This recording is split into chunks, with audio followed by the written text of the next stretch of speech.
네, 점점 예배가 회복돼야 될 거라고 생각을 하고요. 비록 교회와는 좀 멀어졌고 또 여러분이 거리로는 또 시간적으로는 멀리 있었지만 그러나 우리 영적인 것은 더 가까이 있었다고 하는 것을 우리가 부정할 수 없고요. 그래서 여러분이 늘 마음으로 이 자리를 흠모하신 줄로 믿습니다. 제가 말씀을 전하기는 부탁드리고 싶은 것은 아직도 1단계지만 사회적 거리 두기에 있어서 교회는 조금 예외적인 적용을 받고 있다는 사실을 아시기 바랍니다. 원래 기준은 50명인데요. 우리가 성전이 좀 넓어서 여러분 다 오시게 한 것이니까요. 앉으실 때 꼭 거리를 두고, 원래 기준이 2m입니다. 그러니까 거리를 두고 앉으시면 좋겠습니다. 번호판이 있는 그 앞에 가서 앉아주시면 가장 정확하게 앉는 겁니다. 내 눈앞에 번호판이 있는가, 내 옆에 있는가, 내 눈앞에 있어야 됩니다. 그러니까 여러분들이 그렇게 하시고 자리를 잘 맞춰서 이동해서 그게 바로 우리가 안전하게 사는 거거든요. 우리 안전을 지키는 거거든요. 불편하시더라도 조금 여러분들이 협조해 주시면 고맙습니다. 자, 오늘 여러분과 함께 나누게 될 말씀, 어느 계명이 큽니까? 라는 질문의 말씀입니다. 자, 어느 계명이 큰가요? 우리는 지난주에도 살펴봤습니다만 늘 세상적인 기준에 의해서 우선순위 내지는 서열 내지는 이분법적인 사고의 틀에서 늘 갇혀서 삽니다. 그러다 보니까 우리의 신앙도 우선순위를 많이 따지게 되고, 그리고 그것이 하나님 앞에서 사실은 옳은 것처럼 그동안 인식되어 온 것이 사실이거든요. 그러나 오늘 이 본문 말씀을 통해서 예수님은 그런 틀들이 얼마나 헛된 것인가, 이런 것들을 우리에게 가르쳐 주고 있습니다. 특별히 오늘 본문은 이렇게 시작하죠. 사두개인들에 대한 이야기부터 말을 합니다. 왜 그런 이야기를 할까라고 하는 것을 우리가 살펴보면 이 본문의 이야기가 사두개인들의 이야기로부터 시작되었다는 거예요. 소위 말하면 율법주의자들은 두 가지의 파가 있습니다. 사두개파, 그 다음에 바리새파. 여러분, 사두개파는 그룹이 어떻게 형성이 되어 있느냐 하면 사회적 기득권, 소위 지식인, 이런 사람들로 이루어진 것이 사두개파입니다. 그리고 바리새파는 이 율법에 대한 열정, 또 율법에 대한 열심, 이런 것을 가지고 뭉쳐있는 그러한 양대 파라고 얘기할 수가 있겠죠. 이 두 파가 서로 경쟁관계를 갖습니다. 그러다가도 어떤 목적을 달성하기 위해서는 하나가 되죠. 우리가 지난주에 살펴본 것도 역시 마찬가지입니다. 자, 오늘은 문제는 이 사두개파가 예수님께 도전을 했어요. 사두개파가 갖고 있는 생각 중에 하나가 뭐냐면 부활이 없다는 겁니다. 사두개파는 부활이 없다고 주장합니다.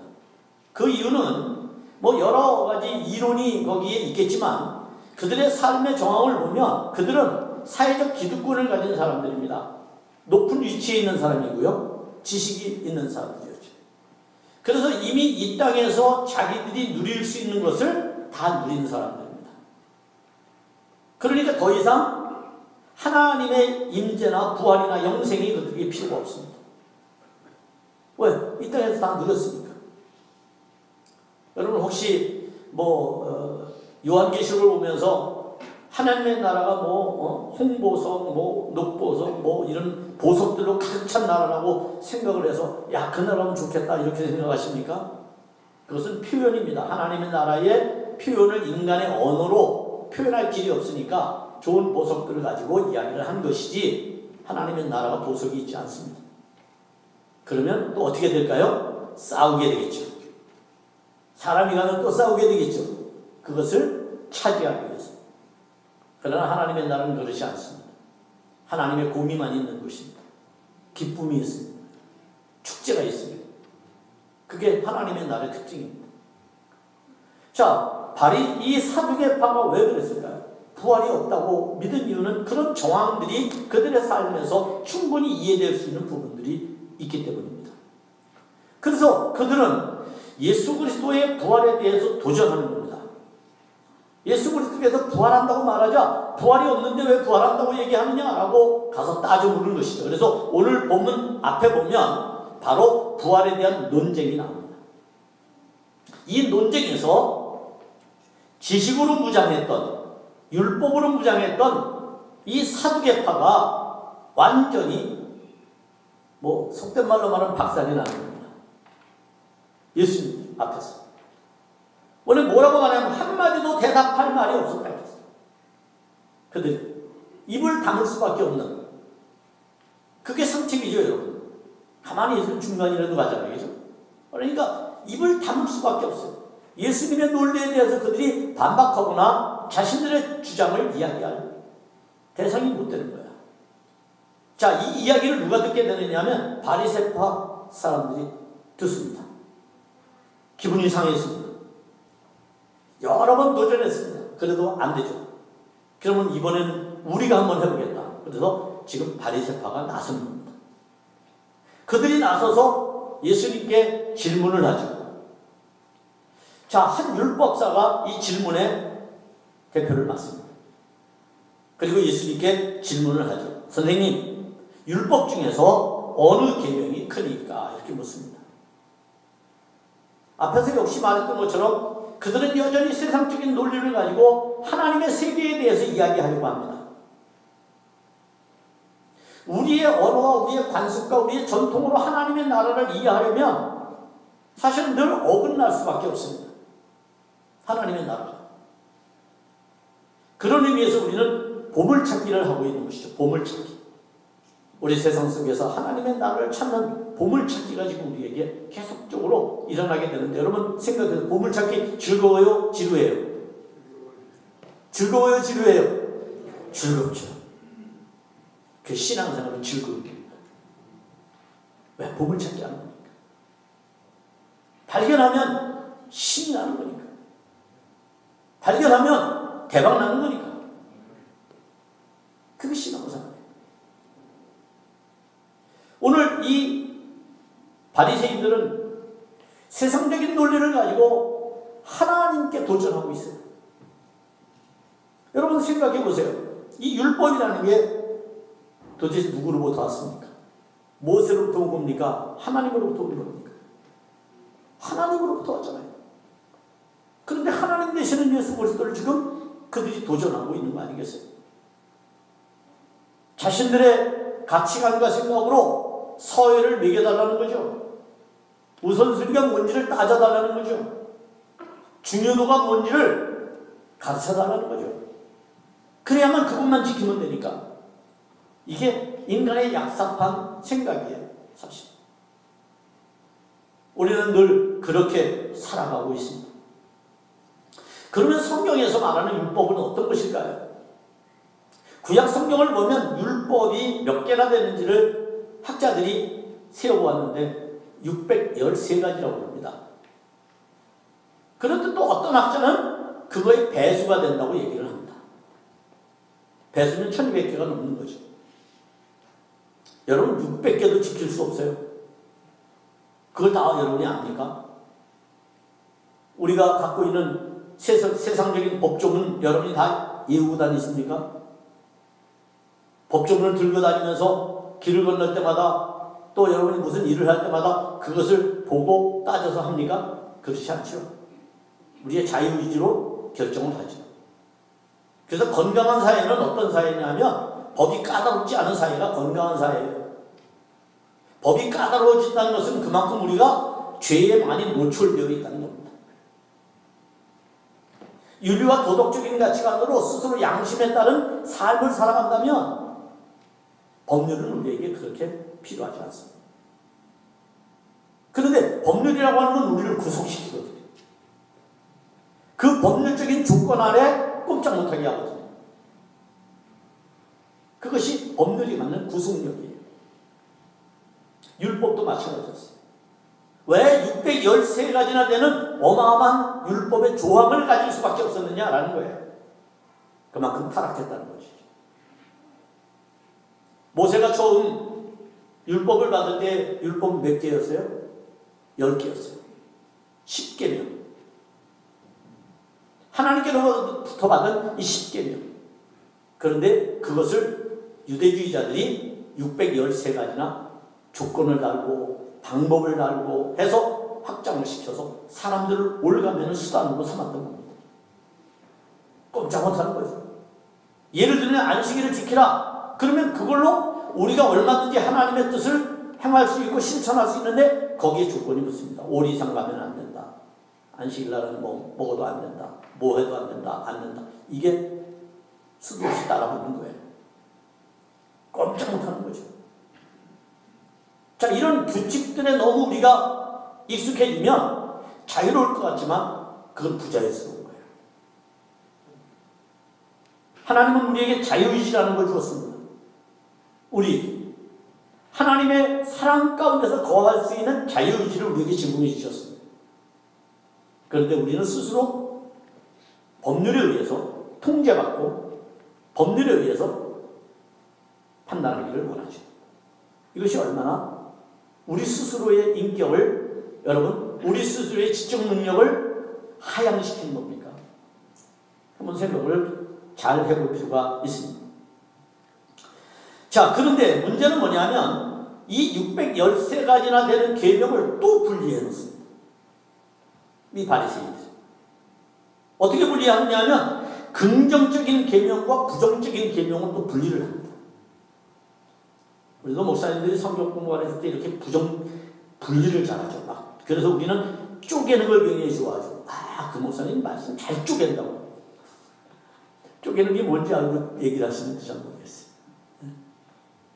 쪼개면 안 되는 거야.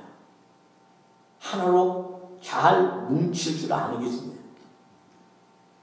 그게 훌륭한 성서를 보는 관점이고 통전적인 사고의 의식이에요. 쪼개는 건 세상적인 거예요. 여러분, 교회 공동체를 하나로 묶는 것이 필요하지 싹 쪼개버려요. 물론 우리가 그룹을 나누고 소그룹 운동을 하고 하는 것들도 필요합니다만 이런 운동도 사실은 거대한 교회를 지키기 위한 하나의 수단으로 만들어진 거죠. 엄밀히 말하면. 자, 그래서 긍정적인 계명을 248개, 그리고 부정적인 계명을 365개, 이렇게 구분을 해놓았어요. 부정적인 거 365개 그러면 매일 1년은 365일이니까 우리는 단 하루도 자유로울 날이 없는 거예요. 그죠? 365개나 부정적인 율법이 우리를 옥죄고 있으니까 그렇죠. 매일매일. 자, 또 이 계명을 유대인들은 어떻게 분리를 또 하냐면 무거운 것과 가벼운 계명을 또 분리를 합니다. 무거운 계명은 어떤 겁니까? 무거운 계명은 중요한 계명입니다. 가벼운 계명은 덜 중요한 계명이죠. 그래서 무거운 계명은 중요하기 때문에 반드시 지켜야 되는 거고요. 가벼운 계명은 덜 중요하기 때문에 이것은 그냥 대충 해도 돼요. 인간의 편리에 따라서 하나님의 말씀을 자기들 마음대로 조각해버리고 만 겁니다. 자, 그런 사고방식을 가진 그들이 예수님께 와서 여전히 똑같은 방법으로 어느 계명이 크냐라고 묻는다고 하는 것은 이건 참으로 어리석지 않을 수가 없습니다. 예수님으로부터 우선순위와 그리고 예수님으로부터 율법에 대한 서열을 규정해 달라고 함으로써 자기들이 만들어 놓은 율법의 프레임이 정당하다고 하는 것을 얻고자 했는 거예요. 유대 백성들에게 우리가 율법을 만들어 놓은 것이 정당하지 않냐? 그렇게 자꾸 주장하려고 하는 마음들이 그들의 마음에 있었던 것입니다. 여러분, 구약에 있어서 제일 중요한 계명이 뭘까요? 오늘 본문에는 그 중요한 계명 두 가지가 다 나옵니다. 하나는 신명기서에 있는 말씀이고 하나는 레위기에 있는 말씀이에요. 그런데 이 말씀은 둘이 아니라 본래는 하나입니다. 하나. 오늘 우리 성경에는 뭐 이것이 첫째고 두 번째다 그러니까 둘이라고 생각하기 쉽지만 아니에요. 하나예요. 그것 없이는 이것도 안 된다는 개념이에요. 다시 말하면 첫 번째 계명이 없는 이상 두 번째 계명은 안 된다는 거예요. 둘이라고 하는 말은 하나는 안 지켜도 하나는 지키면 된다는 계명이지만 이 계명은 그게 아니라 이걸 안 하면 이것도 못 한다는 계명이에요. 그러니까 이거는 하나예요. 하나. 여러분, 우선 우리가 먼저 생각해 볼 것은 어떤 거냐 하면 신명기서에 있는 말씀이에요. 유대인들이 가장 최고라고 생각했던 계명은 신명기 6장 4절 5절입니다. 거기 이렇게 말씀합니다. 이스라엘아 들으라. 우리 하나님 여호와는 오직 하나인 여호와시니 너는 마음을 다하고 성품을 다하고 힘을 다하여 네 하나님 여호와를 사랑하라. 자, 여기서 가장 중요한 단어가 뭐예요? 사랑이라는 거예요. 마음을 다하고 성품을 다하고 뜻을 다하는 것은 수단이에요. 방법이에요. 마치 우리로 말하면 그릇 것 같아요. 그릇이 중요할 수도 있어요. 그러나 정말 중요한 건 내용이에요. 뭐를 담느냐라고 하는 거죠. 사랑을 담는 그릇이 마음이고 성품이고 뜻이랍니다. 목숨이고 뜻이랍니다. 자, 이것을 일명 쉐마라고 부릅니다. 쉐마. 아마 기독교 교육을 조금 알고 성경을 조금 공부해 본 분들은 이 쉐마라는 말을 많이 들어봤을 겁니다. 쉐마는 무엇을 말하는 거냐? 쉐마의 뜻이 뭐냐면 쉐마의 뜻은 들으라. 그것이 쉐마예요. 그러니까 이 구절을 왜 쉐마라고 그러느냐 하면 이스라엘은 들으라. 이렇게 말을 했잖아요. 들으라 라고 하는 말 속에서 쉐마라는 말을 그들이 갖고 온 것입니다. 그래서 이 쉐마는 유대교 교육의 가장 정수입니다.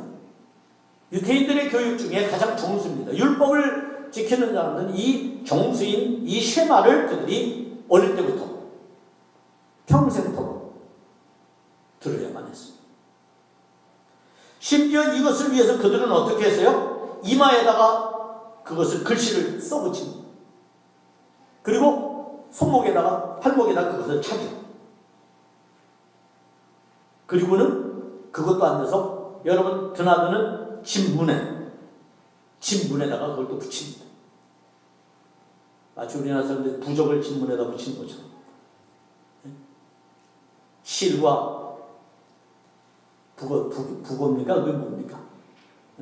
그걸 매달아 놓는 것처럼 이스라엘 백성들을 그렇게 했어요. 늘 하나님의 말씀을 가까이 한다는 거예요. 이건 의미적으로 보면 이건 굉장히 중요한 거죠. 좋은 것이죠. 그런데 문제는 뭐냐면 그것이 형식으로 빠지기 시작하는 겁니다. 그냥 의식적으로만 해가는 겁니다. 그 말씀을 실천하거나 그 말씀을 따라서 생각하거나 그 말씀을 따라서 사는 게 아니라 그냥 의식만 가지고 있는 겁니다.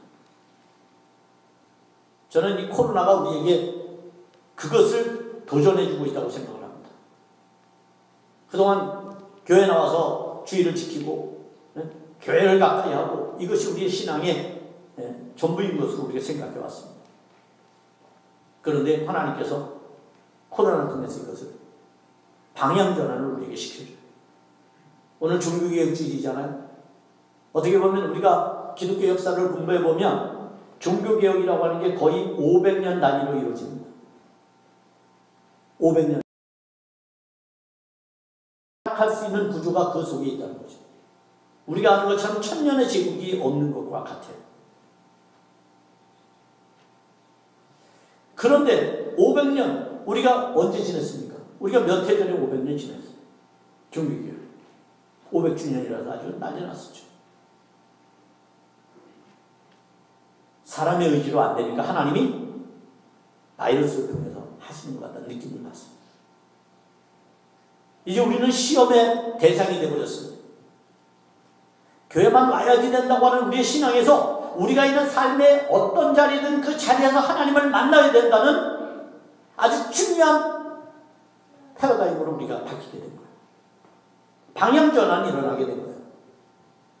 눈으로만 확인하고 손으로만 만질 수 있는 것에 진리를 추구해 왔다면 이제는 보이지 않는 영적인 세계 속에서의 진리가 그 어떤 장소를 불문하고 우리에게 주어지는 그러한 상황들을 우리가 맡고 있다는 것을 깨달아야 합니다. 이것이 실제적인 복음의 역사라고 할 수 있습니다. 교회 안에서 공동체 생활을 할 때만 신앙인으로서의 모습을 갖는 게 아니라 우리의 삶의 전반적인 상황에서 우리의 인격과 성품과 우리의 자아와 우리의 가치관이 또 우리의 생각들이 우리의 지적인 능력들이 다 하나님께 집중하는 삶을 살지 않으면 안 되는 그런 시대 속에 우리가 이제 살고 있다. 그래서 우리는 우리 스스로를 시험해야 합니다. 그동안 교회보다 왔더니 신앙이 떨어지는 것처럼 생각이 되어졌다면 여러분 기도도 많이 하시고 말씀 묵상도 많이 하시기 바랍니다. 그런데 그러지 않았는데도 내 신앙은 여전히 하나님께 대한 내 사랑은 언제나 뜨거워. 그리고 말씀에 대한 갈급함이 언제나 나한테 사무쳐. 그렇다면 여러분은 정상적인 신앙생활 가운데 있다고 할 수가 있습니다. 장소 따라 시간 따라 바뀌는 신앙은 건강한 신앙이 될 수가 없습니다. 언제든지 어디든지 신앙이라는 것이 하나님의 임재 속에서 이루어지는 것이기 때문에 하나님의 임재는 시공간을 초월하기 때문에 그 속에서 여러분 하나님을 경험할 수 있기를 축복합니다. 자, 어느 계명이 크냐? 라는 말씀에 주님이 뭐라고 대답하십니까? 주님의 대답은 아주 간단했습니다. 명료했습니다. 그것은 바로 내 마음을 다하고 목숨을 다하고 뜻을 다하여 주 너희 하나님을 사랑하라 하셨으니 이게 크고 첫째 되는 계명이고 둘째는 이와 같으니 내 이웃 사랑하기를 내 이웃을 내 자신과 같이 사랑하라 이렇게 말씀을 해주고 계시죠. 그런데 우리가 여기서 한번 짚고 넘어가야 할 일들은 할 교훈은 어떤 거냐면 왜 바리새인들이 예수님께 와서 끊임없이 도전하느냐. 끊임없이. 아니 예수님의 말씀이 정당해서 한마디도 못했다면 그 말씀이 옳다라고 받아들여야 되잖아요. 여러분. 근데 왜 받아들이지 못했을까요? 우리가 갖고 있는 신앙의 구조와 비슷하기 때문에 우리도 신앙을 갖고 있을 때 내 신앙이 믿음을 가진 신앙인지 아니면 신념으로 사는 신앙인지를 우리가 구분하기가 어렵고 구분을 잘 못합니다. 지금 바리새인들이 처한 현상이 그것입니다. 여러분 우리가 가진 신념은요 믿음이 아닙니다. 그거는 내 고집입니다.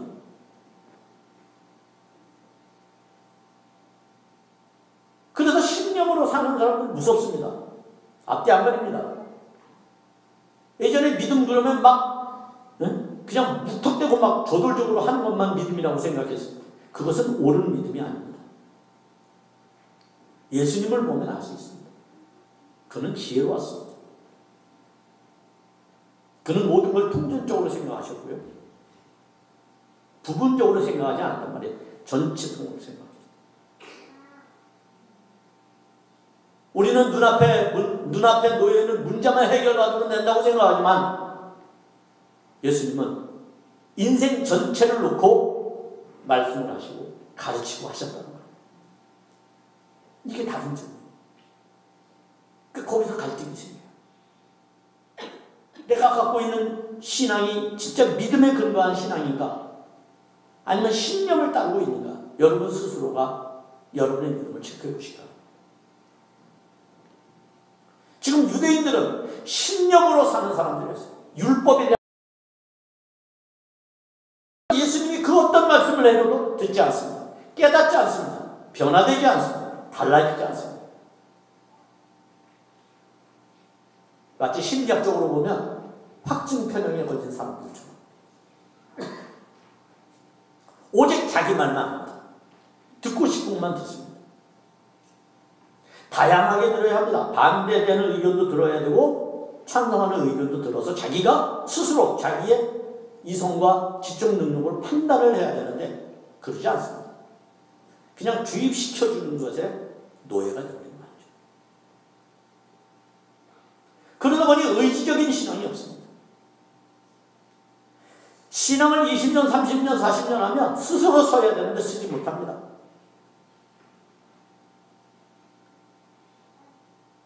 이것에 대한 책임이 목회자들에게 있습니다. 부정할 수가 없습니다. 저는. 아프리카의 선교사, 어느 선교사가 뭐 경험한 이야기라고 합니다. 우연히 이 선교사님이 코브라와 맘마뱀이라고 하는 뱀이 있다네요. 저 맘마뱀 처음 들었어요. 사전을 찾아보니까 맘마뱀이 있더라고요. 맘마뱀이 그게 아주 무서운 뱀이라고 합니다. 근데 그건 까만색으로 되어 있대요. 검은. 그래서 블랙 맘마인데요. 어느 날 코브라와, 우리는 코브라는 잘 알고 있잖아요. 막 소리를 내면서 말이죠. 탁 이렇게 서 있는 거, 코브라. 코브라와 맘마뱀이 싸웠어요. 그래서 가만히 보니까 싸우는데 치열하게 싸웁니다. 누가 이겼겠어요? 코브라가 이겼어요.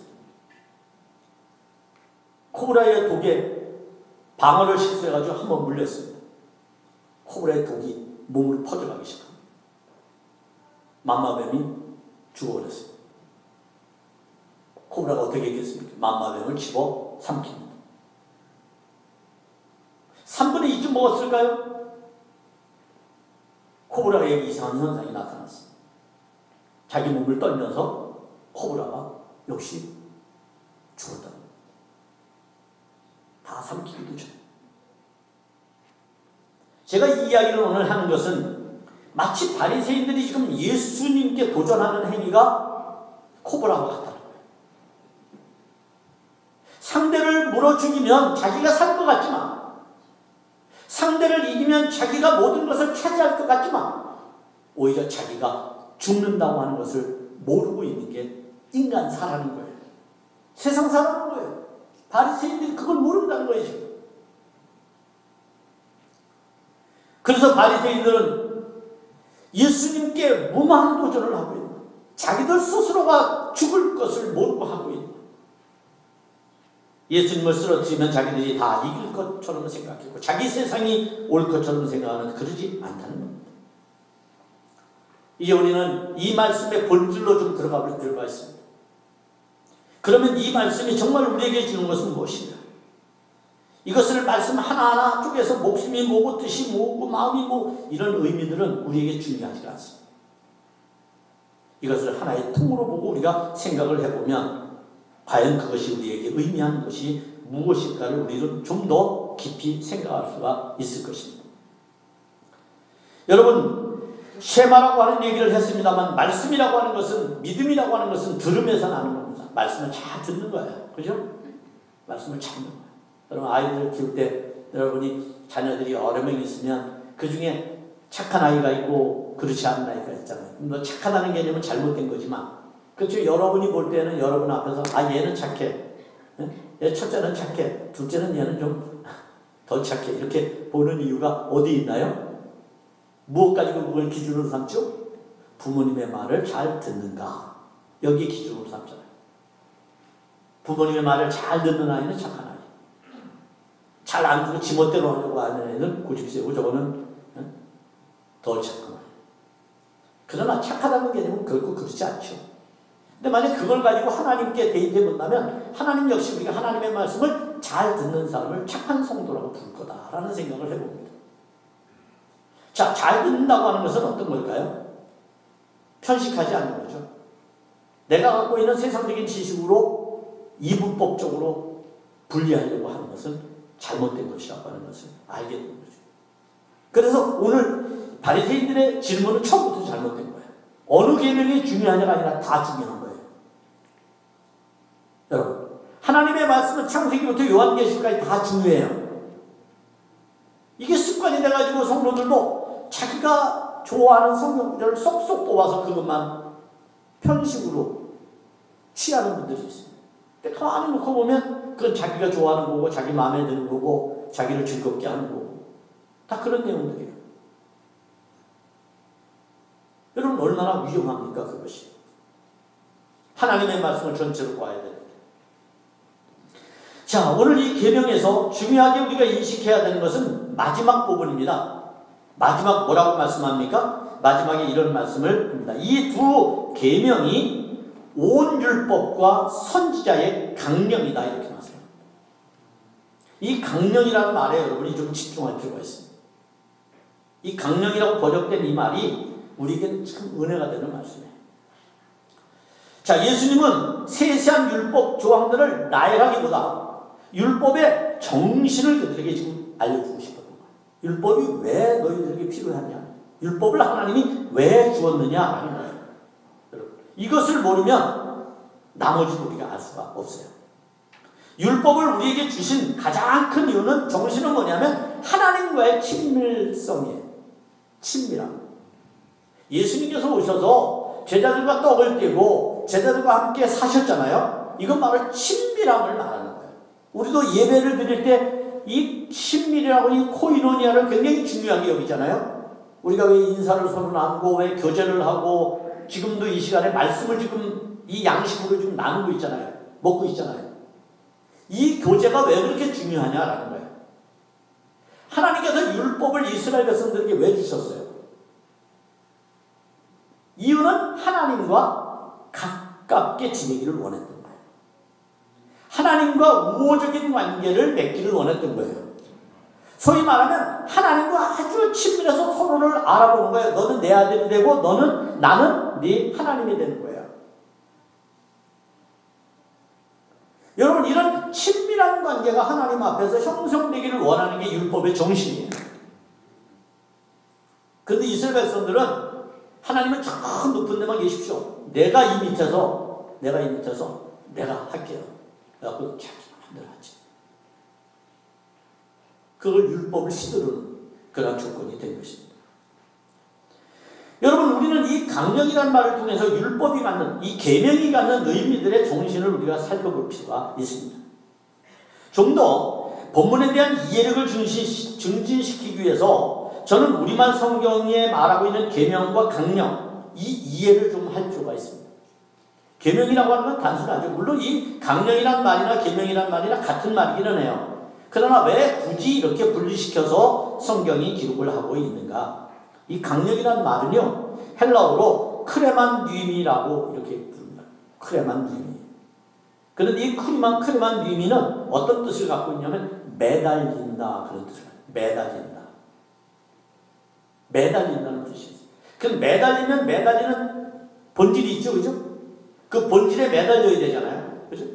그러니까 나머지 모든 계명, 예수님께서 지금 말씀하시고 있는 얘기는 이런 거예요. 나머지 모든 613가지나 되는 계명 중에 바로 이 본문에서 말하고 있는, 예수님이 말하고 있는 하나님을 사랑하고 이웃을 사랑하는 나무에 매달려 있다는 거예요, 다.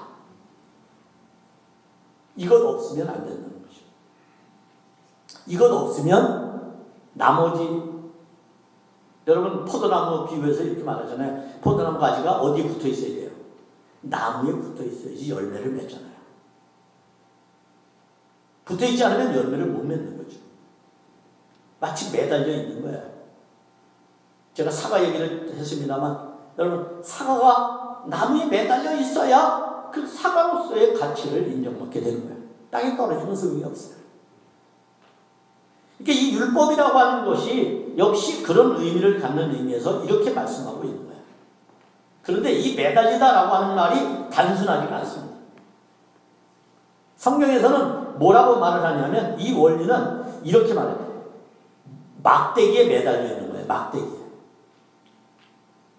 여러분, 모세가 하나님의 능력을 나타낼 때, 하나님의 임재적인 상징을 나타낼 때 가지고 있었던 게 뭐죠? 지팡이입니다. 지팡이 막대기로 되어 있죠. 막대기. 하나님의 임재적인 상징, 능력, 그것을 상징하는 거예요. 거기에 매달려 있는 거예요. 구리뱀이 어디에 매달렸어요? 높은 장대에 매달렸어요. 예수님이 어디에 매달리셨어요? 십자가에 매달리셨어요. 그래서 우리를 구속해 주시고 구원해 주셨어요. 그러니까 이게 단순하지가 않습니다. 그럼 예수님은 십자가에 왜 매달리셨는가? 무엇 때문입니까? 바로 예수님이 지금 말씀하신 사랑 때문입니다. 다른 이유는 아무것도 없습니다. 오직 이 사랑 때문에 매달립니다. 매달려 있을 때 그 외형의 가치도 드러나지만 그 안에 영양분이나 아니면 생명 또한 존재하게 됩니다. 그래서 우리가 이 말씀에 붙들려 있어야 돼요. 말씀에 매달려 있어야 돼요. 우리의 삶이 말씀이 우리에게 근간이 되는 것은 그만큼 중요한 가치를 지니고 있는 겁니다. 그래서 우리는 매달리기 위해서 오늘도 주님 앞에 왔습니다. 매달리기 위해서 왔습니다. 힘을 다해서 매달리시기를 바랍니다. 목숨을 다해서 매달리시기를 바랍니다. 뜻을 다해서 매달려야. 그게 본문의 이야기. 매달리는데 최선을 다해 매달려야 된다는 거예요. 그런데 이 매달리는 것이 그냥 의지적으로 그냥 매달려야지 그럼 되느냐? 아니라는 거예요. 인간의 모든 것을 구조적으로 사실 인간을 통제하는 것, 인간에게 나타나는 모든 것들은 다 어디로부터 오냐? 마음으로부터 와요. 마음이 가장 중심이 되는 겁니다. 마음. 그래서 마음의 종교, 기독교를 마음의 종교라고 하는 것은 마음에 하나님이 계셔야 되기 때문에. 하나님 마음에 계실 때 뭐가 이루어졌다 그래요? 하나님의 나라가 이루어졌다고 해요. 성경에서. 예수님이 그래야 네 마음에 하나님이 있느니라. 하나님 어디 계십니까? 보여주세요. 네 마음에 있잖아. 우리 마음에 하나님을 둬야 한다는 말씀입니다. 왜 그렇습니까? 그러면 마음에 하나님을 두는 행위가 어떤 걸까요? 그게 사랑을 두는 겁니다.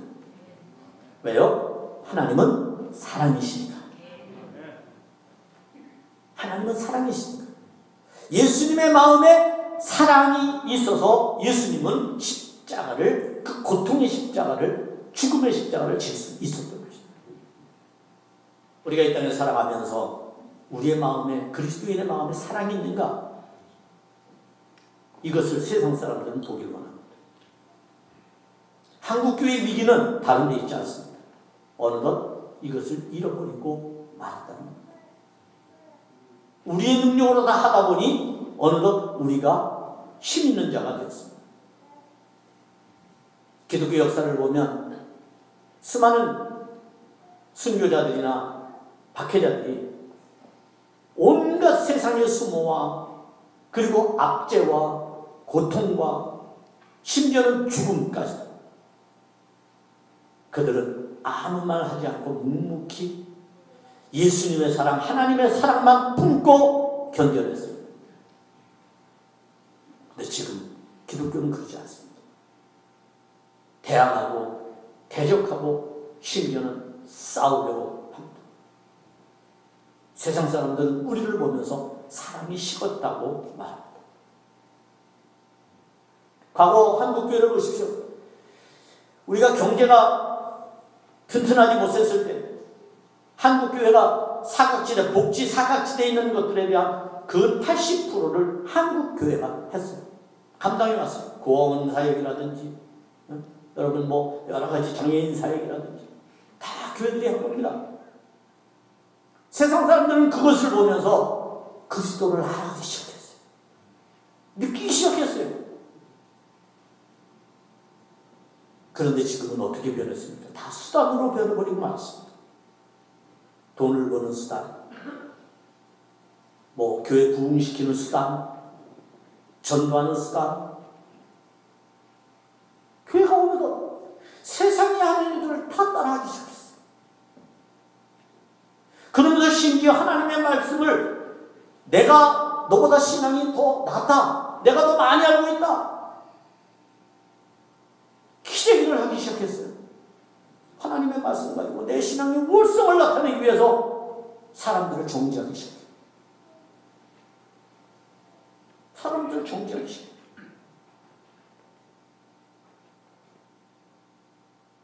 이게 한국교회의 위기입니다. 차라리 아무 말을 하지 않습니다.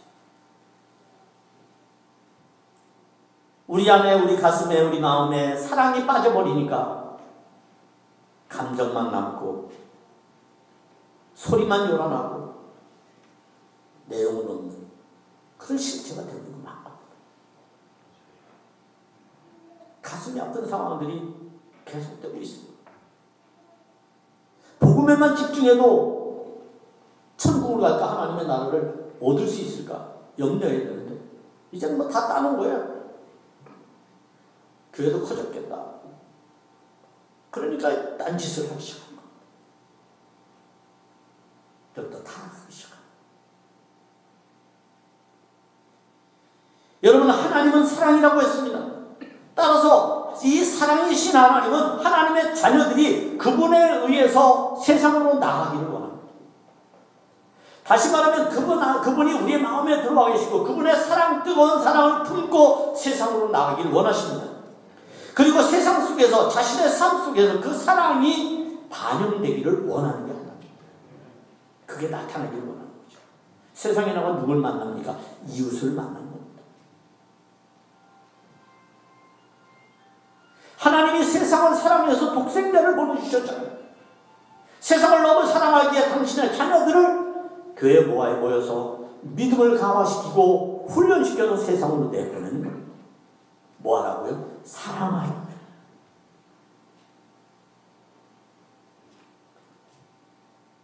저는 영국에서 옥스퍼드를 나오고 지금 교수 생활하다가 목회를 하고 있는 어느 목사님을 만나서 이야기를 나눠보니까 영국 교회가 망하게 된 한국 교회를 생각하면 가슴이 아프다는 거예요. 왜 아프냐? 영국 교회 전체를 그대로 밟고 있는 거예요. 영국 교회 전체를. 그때 영국 교회가 합참됐을 때 이제 세상 뭐 여러 가지 물결들이 막 들어오고 할 때 그때도 지금 우리 한국교회 똑같은 상황이었죠. 제가 구체적으로 얘기할 수는 없어요. 왜냐하면 우리 여기 앉아있는 분들도 신앙이 다 다르기 때문에. 요즘 영상으로 보여주잖아요. 이거 말 잘못하면요 공격이 들어와요. 무서워요 지금 세상에.